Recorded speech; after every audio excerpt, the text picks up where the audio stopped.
This next step in the planning process can be really simple for brief email messages or can be more complex for longer documents. We'll use 2 examples to demonstrate this step. Let's begin with the request for agenda items email message we're planning. First, place the batched questions together.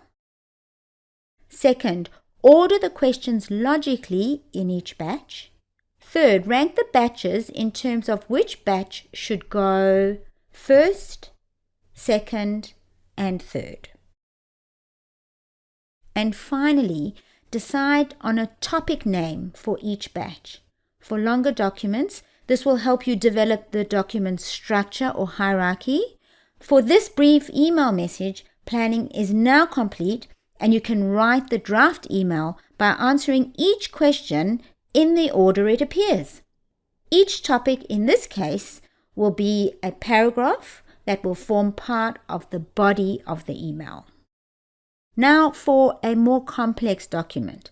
We have received a customer complaint and need to plan our response to this complaint. We'll begin having decided on the document's communication purpose statement. We have read through and highlighted important keywords and phrases in the quite poorly written complaint.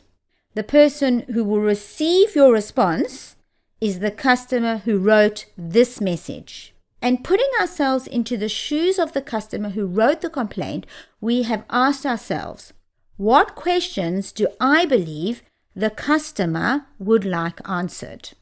And come up with a number of questions.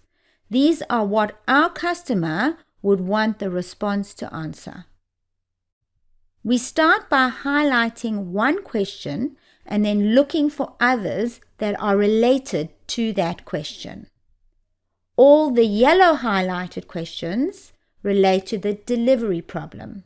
All the green highlighted questions relate to the communication problems. All the orange highlighted questions relate to compensation. All the blue highlighted questions relate to problem prevention.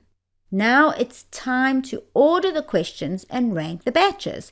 First, we place the batched questions together. At this stage, they haven't been ordered or ranked. Second, we order the questions within each batch.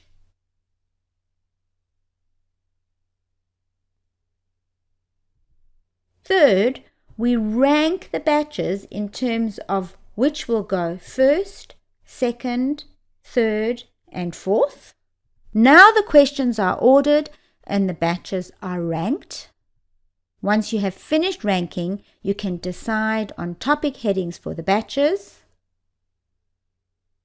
You can also choose to develop a substructure by looking for subtopics or keywords to describe the questions within the batches. Let's focus on the first 2 topics of the complaint example. See how the yellow, blue, and green highlighted questions follow a similar pattern, beginning with the details or specific information about the topic, followed by what the records show, and finally, the possible causes. You'll probably find when planning longer documents, you could batch and re-batch the questions many times before deciding on the order and rank. With all questions documented, you can now gather extra data or information you'll need before writing the document. The message will be clear and show careful thought and analysis if the planning you did resulted in a series of headings and subheadings arranged in a well thought out order.